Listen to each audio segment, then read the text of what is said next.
Hello. I don't really know why I was getting ready this morning. A little bit of a backstory for you. I was supposed to be leaving for a trip tomorrow.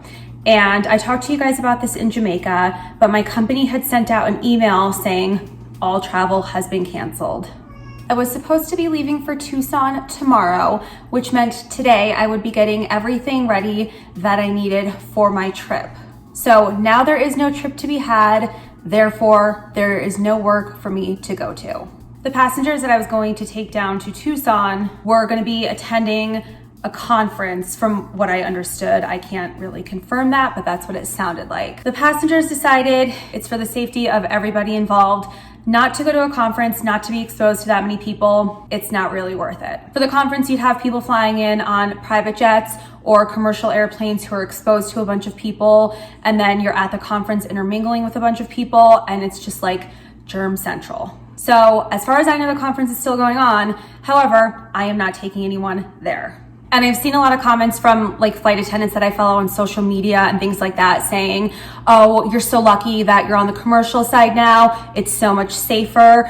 And I don't necessarily think that's the case. There are some reasons why it could be safer.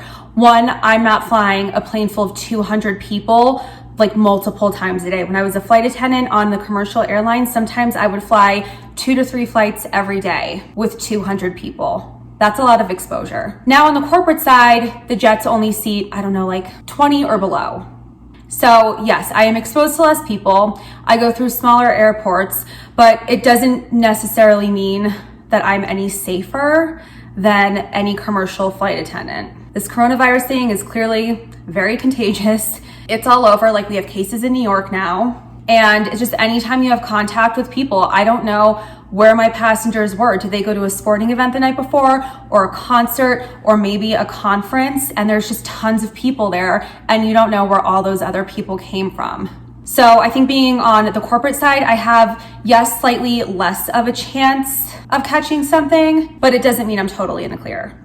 And as I mentioned, my company has, for the time being, canceled employee travel. So it seems like it's not going to be something that I have to really worry about at work anyway, for the time being. So I'm going to have a lot of free time on my hands, and I live in the city. I don't really want to take public transportation or walk by a bunch of tourists who are here like checking things out. Again, I don't know where those people came from. So it's going to be a lot of house time. I did mention that I wanted you guys to leave some comments about videos that you wanted to see. I've got time to record them. I feel safe here in my house. So make sure that you are requesting anything that you want to see in the comments down below for me. The only real work-related thing besides this trip to Tucson that I had that was on my immediate schedule is I'm supposed to be going to recurrent training just right here in Teterboro. And now I'm kind of feeling like I don't even really want to attend that. There are pilots in the building, there are flight attendants in the building. Who knows where they came from? Who knows what they have seen? So I'm actually also thinking about delaying my corporate flight attendant training for the time being. I spoke to the chief stew at the company I work for. She says it's not a big deal. I haven't talked to the head of aviation yet, just because I want to make sure I'm making the right choice. If the plane is grounded, obviously that's the best time for me to go to training because I won't be missing any flights that my company needs. But the plane is grounded to keep employees safe, and I don't know if I should be going to a flight center. Anyway, that's just kind of what I have going on today. I do have to go out in public. I'm making dinner for Johnny and I tonight. So I was gonna try a new crock pot recipe. I recently got a crock pot. Well, I've had it for a while. My parents got it for me for my birthday, but I've recently started using my crock pot and I'm very excited about it. So I was on Pinterest earlier and I looked up a recipe for balsamic beef brisket, something like that. So I don't have all the ingredients that I need. I'm going to the store. I'll be washing my hands before I start cooking. And maybe that's what I'll show you guys, since it could be like potentially a slow video week. Like this could become an update video. Hey, I don't currently have a job. Well, that's not true. I have a job. Hey, I don't currently have work to do. So let me show you what I do on my day off. So first stop is Stop and Shop. Okay, and this is work and personal related information for you guys. New York recently banned the use of plastic bags, like single one-time grocery bags. So now I always have to remember for work and for home to bring, I have so many of those disposable bags. Don't come at me, I forget to use them all the time. So now they'll be sitting in my car, always available and ready to go. There's just a little tidbit for you today.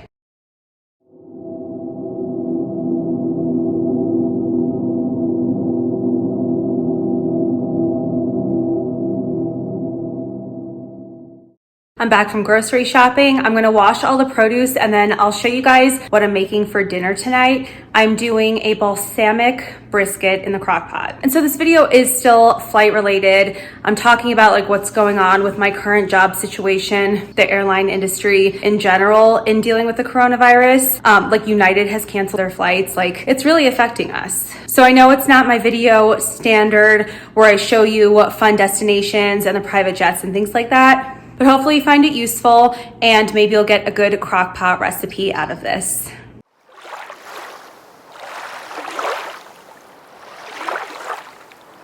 All right, so the recipe calls for 3 pounds of brisket. I'm using bottom roast. This was what was on sale. It will still fall apart in a crock pot. If you guys have checked out videos where I've cooked before, you'll realize there's a common theme. There's a recipe. And then I always modify everything. I feel like when you're cooking, you should make it personal. You should make it your own. Do whatever you want to do. I'm just here to give you some basic guidelines. If you end up making this, let me know what modifications you made and let me know how it turned out.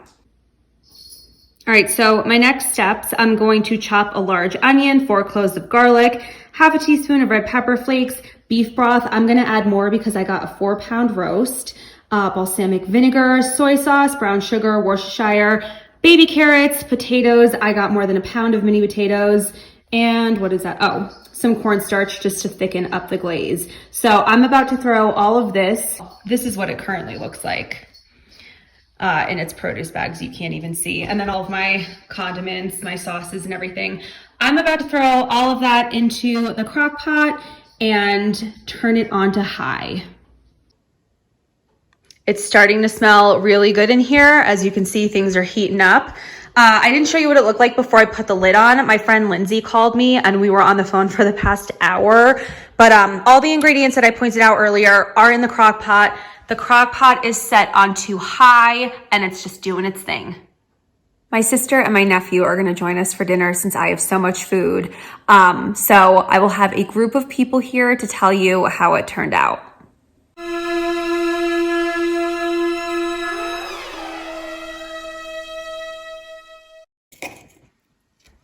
All right, first bite. What do you think?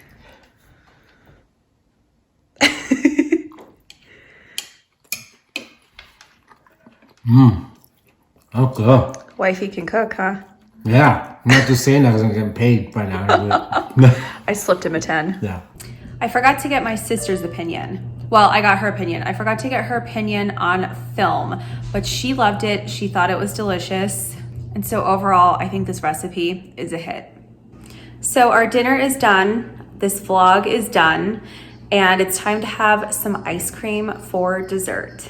If you guys decide to make this recipe, let me know how it turns out. Again, if you modify it in any way, also let me know what you do. Was it a hit? Was it a miss? I need to know these things because I definitely plan on making this again. I'll keep you guys posted with my whole flying schedule situation, everything that's going on. So thank you for watching this vlog. If you do have any questions, comments, thoughts, or concerns, post them down below for me and I'll chat with you guys next time. Thank you again for watching.